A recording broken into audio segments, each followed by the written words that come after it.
Bonjour mes amis. Hi guys. Let's debrief a bit, unpack what happened over the course of the weekend. Worldwide mayhem in the streets with the release of the MoonSwatch collaboration between Omega and Swatch from the Swatch group. Absolutely crazy watch enthusiasts and young people for whom 250 euros, $260 is a lot of money to spend, and wanted to get a bit of that Omega flavor on the wrist, found themselves sandwiched in between hordes of scalpers and people just following the hype. And some people talk about a botched release because most stores had only maybe 150, usually 150 watches to distribute. But to the credit of the Swatch Group, well, first the watches were available 2 days after the announcement, whilst most often the Omega releases take months before they reach the stores. And to be honest, I don't think they had realized the impact of the Moonwatch itself. As a Moonwatch owner myself, as a watch fan, I always see it as more of a dot over 90 kind of watch, right? A watch for the enthusiast, the guy who knows a bit better, who's been around the block a little bit, tried different things, and decided, yeah, I'm gonna get the Moonwatch. And I feel always a bit more special when I wear that than when I wear one of my Rolex watches, which everybody know. If in a week at Watches and Wonders, G-Shock announces 3D printing of the Submariner as a collaboration with Rolex, I think we can expect the whole world to end.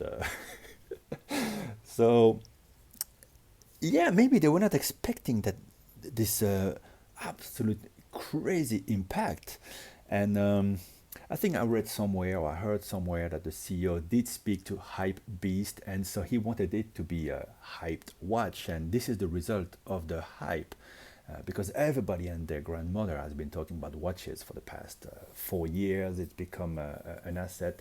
And there you go, it brings in droves scalpers. We've seen fights break out, a lot of unsavory characters in those queues. Police had to shut down the lines. Clearly, the shops were not prepared to handle such mayhem. They probably thought the only the big watch fans, young people who wanted to buy a Swatch with a cool Omega name on it, were gonna show up, and it will trickle down little by little, and they could just sell the watches little by little. They could have sold thousands in every shop on day one, and eventually they will be available online. That's what we all tell ourselves, watch enthusiasts, people who can't afford more than a Swatch. And I think those people should, in a perfect world, should get the watches first. I have the original Moonwatch, and I can wait another another year or two before I buy another Swatch.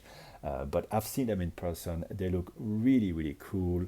I'm curious to see how the bioceramic will feel on the wrist. But I love the colors, the details, and it's, yeah, mainly all those details and colors that will be great to add to a collection.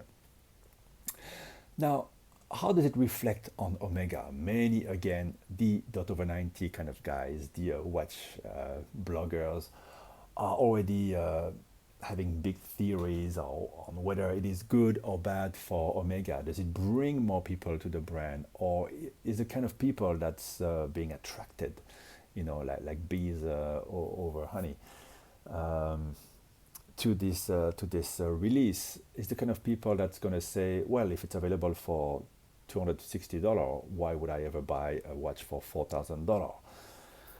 I don't know. It's Omega reaching out to people in a different way. They did it through James Bond, to the collaboration with James Bond. And I guess when you go see James Bond, you like the watch, you go to the shop, you realize it's $4,000, $5,000. Maybe you're quite put off. It happened to me. That's how I got into watches, but I really wanted that Spectre Seamaster.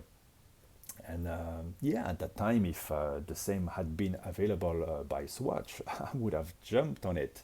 And maybe I would have never gone to Omega being satisfied with just that thing. Um, and now you have to think at those dot over 90 kind of guys, those watch obsessed guys. Are you going to look at your moonwatch differently? Or if you were thinking about buying a moonwatch, are you going to hesitate now? Do you feel like this release is tarnishing the reputation of the moonwatch? Um, we torture ourselves about those things.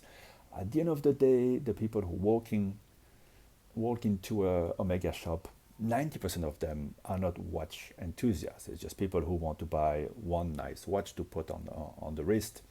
They just look around. They might get the Speedmaster, but they might realize, oh, manual winding is annoying. They might get the an automatic one, or they might get an Aquaterra or whatever color they like in the Seamaster range, or something else.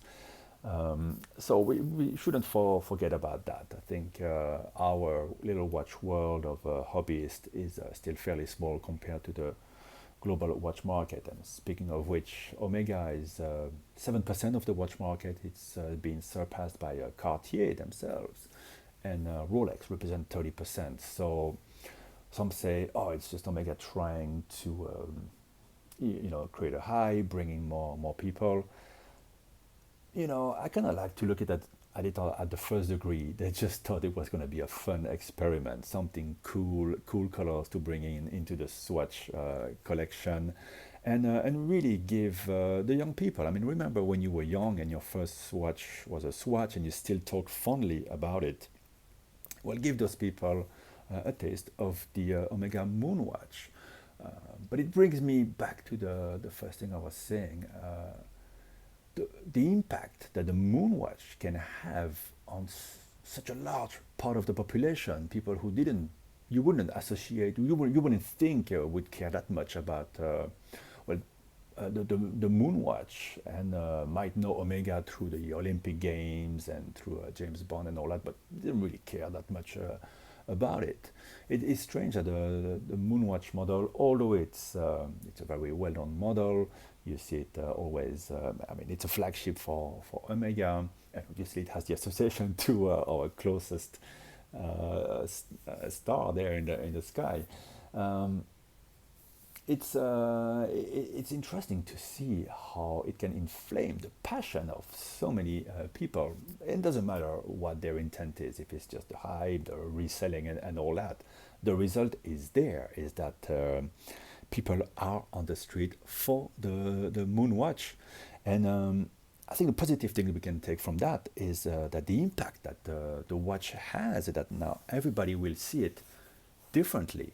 Maybe we'll see it as the icon that it is supposed to be, equally as big as the Submariner of the big competitor there of Omega. So let me know a bit what you think in the comments. I think it's too early to tell the real impact of this release. We'll see in a few days, in a few years, in a few weeks, in a few months, in a few years. I think there will be different ranges of ramification to this major release. Obviously, we live in a very hyped world. Had they done that 20 years ago, only a few people in the know who read magazines would have realized it, and people walking in front of the shop would have realized it. Now that everything is connected, hyped, and everything, you're always looking for the next thing. And watches are so hyped these days that it is, it is, comets colliding. It is the moon colliding with Earth. Very interesting social experiment at the end of the day. Human nature at its worst and at its best. I think it's best to laugh about it. And actually, to get back to the watches themselves, I've seen them in person now in front of in front of the Swatch stores. There's still tons of people, but in front of the Omega store, it's funny. They have the watches displayed, and there's nobody looking at the Omega watches, but people want to see those watches there in the box. And yeah, I'm really rethinking which ones I prefer the most. I like the one with the orange accent. The beige one, I think, is the the Jupiter there. I think I like that one the most. So yeah, I'll be patient like everybody else. Obviously, here in Hong Kong, like everywhere else, people are trying to resell these, and I guess only the people who were there for the hype might fall into the trap. The only thing we can do against this hype trend of reselling everything, of scalping everything, is obviously not to pay a cent over retail. Let's hope that the um, the 3D machines, 3D printing machines are working full time 24/7 at Swatch to produce lots of these bioceramic quartz watches. And so we can get ours on the wrist as soon as possible and do a review on the channel.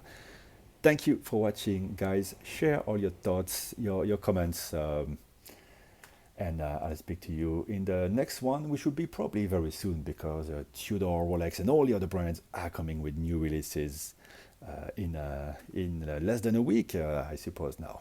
Bye bye, guys.